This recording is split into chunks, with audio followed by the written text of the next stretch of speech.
Hey guys, I'm back making another Diecast review. Today I have a friend here, my friend Bryce. Say hi. Hello. It's his first time. It's his first time being in a Diecast review with me. You've seen some of my other friends, but today I decided to put someone new in the videos. Today we're gonna be Today we're gonna be doing a Diecast review on a person who got his first Sprint Cup Series win this year in 2014. Bryce, do you want to tell him who it is? Allmendinger. Yes. Favorite of mine. He's been the underdog for a long time, and I mean, he came back this year to show that he could do it. Yeah. So as you see on the box so far, AJ Allmendinger, JTG Daughtry Racing, car owner Brad Daughtry. Right here, you probably can't see this because the lighting. Gonna try to fix that next time. But it says right here on the little silver sticker, it says AJ Allmendinger, number 47 Kingsford 2014 SS limited edition, 164 scale stock car, limited edition collectible, yada yada yada. Action Racing Collectibles, Steal the Choice Champions, ages 4 and up. Never give this to a kid who's under 4 years old. Right here it says NASCAR, greatest sport in the world. So now let me get this nice thing out of the box. Hopefully I won't have any problems with the box like I always do. Get out of the stinking box, you little sissy. I can't out of the box.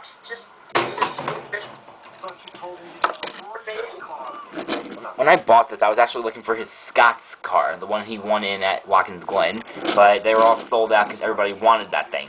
So I decided to just get the Kingsford one because I already have the Kingsford Bobby Labonte car.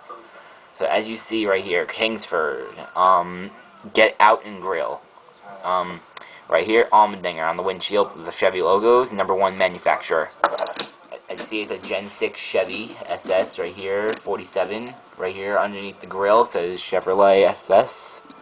This little thing right here says JTG Daughtry Racing. Right over here, Kingsford. Bush's baked beans, whatever that stuff is. That stuff is gross. Scott's toilet paper. I think it's toilet paper. Over here, Allmendinger. Right here it says Glad. The back it says Kingsford again. Right here it says SS because it's a Chevy. You already know that. Right side, same thing as the left side. So AJ Allmendinger, you really might know him best for driving the 43 car for Richard Petty, but he hasn't driven that thing since 2011. He really had some bad luck with that thing. He didn't get any good top 10s with that car. He flipped Talladega in that thing. That was a nasty tumble. Bryce, what's your opinion on his flip? Well, when I was watching that, I honestly thought I was speechless. Because, I mean, at Kansas Speedway, you never see cars flip like that. And on our local dirt tracks, you never see cars flip like that. Well, just saying, once you get to Talladega, yeah, Talladega, anything can happen. But, that was AJ's first and only flip so far. AJ also drove for the former NASCAR team, Red Bull Racing, RIP for that team. Nobody died in that team. They just don't use that team anymore. That's why I said RIP. Good team, by the way. Had Brian Vickers, Casey Kane. Allmendinger drove the '84 for that team. He didn't even have any success with that team whatsoever. But then 2012 came. That was AJ's worst, and I mean worst year ever.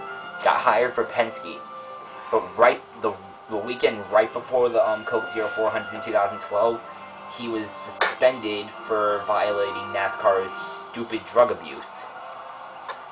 As you all know, something else happened with the drug abuse with Jeremy Mayfield, but that's a different story. Who would want to hear about Jeremy Mayfield?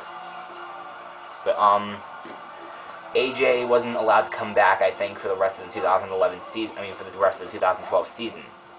But Sam Hornish filled in for the 22 for the rest of that season. Hornish is going to the 9 car for Richard Petty because Marcus Ambrose left. AJ, ironically, was hired to drive the 51 and the 47 part-time in 2013. Brad Daughtry liked AJ so much that he let Bobby Labonte go from the team. That was really stupid, though, because Labonte was a good driver. That's my own opinion, just expressing my opinion. But, AJ, whatever, started the 2014 season off with, what happened to him in the 500? Did he crash or something? I think so. I think so, yeah. I think he may have crashed. Yeah, AJ had a few crashes this year, especially getting crashed at, Kansas, involving David Gilliland, Justin Allgaier, and Casey Mears. But, the worst part of that crash was Gilliland almost flying into the catchment, because Gilliland got serious air. I was sitting not too far from that, and, I mean, it was just a fireball. I mean, it burned your eyebrows off. Yeah, but now those two cars, Gilliland and Allgaier, have been moved to DL Jr.'s famous car graveyard. But now AJ, the Watkins Glen race. That race was full of emotion that weekend because of the Tony Stewart, Kevin Ward incident. Everybody was talking about that, but nobody knew that that an underdog like AJ would come from an underfunded team to actually win that race and make it into the chase. That race is also memorable for Brad Daughtry's little happy dance. Just saying, this is my opinion right here. That thing looks so weird when he was grabbing Rusty Wallace. If you know what I mean. That looks so weird. But now, AJ finally got his first win. He flipped out in victory lane with happiness to Dr. Jerry, saying, we want a Sprint Cup race, Jerry. But the funny thing was that Richard Childress, Roger Penske, and I think Joe Gibbs, I'm not sure if it was Joe Gibbs or not, but a bunch of car owners came into victory lane to congratulate him. He really deserved that thing. Felt bad for Marcus Ambrose, though, because Ambrose was running a good race. That race is also known for Michael McDowell and Ryan Newman crashing hard, and McDowell almost flipping over.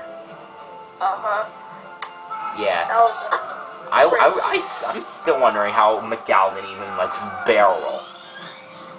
Oh, and they spent a long time, too, fixing that wall in those catch fences. Yeah, but that was terrible. I mean, the car was ripped in half as soon as it hit that wall. Yeah, you can even see the inside part of the roll cage. Yep. They even tore a section of the roof off. But, that race is also known for Alan Bestwick making one of his greatest quotes when he said, "What a drive, what a race, what a victory. AJ Allmendinger is a NASCAR Sprint Cup Series winner." At least it was better than Marcus Ambrose's crew back in 2011 when his stinking crew members said you were officially a winner in the NASCAR Nextel Cup Series. And that was 2011 they said it.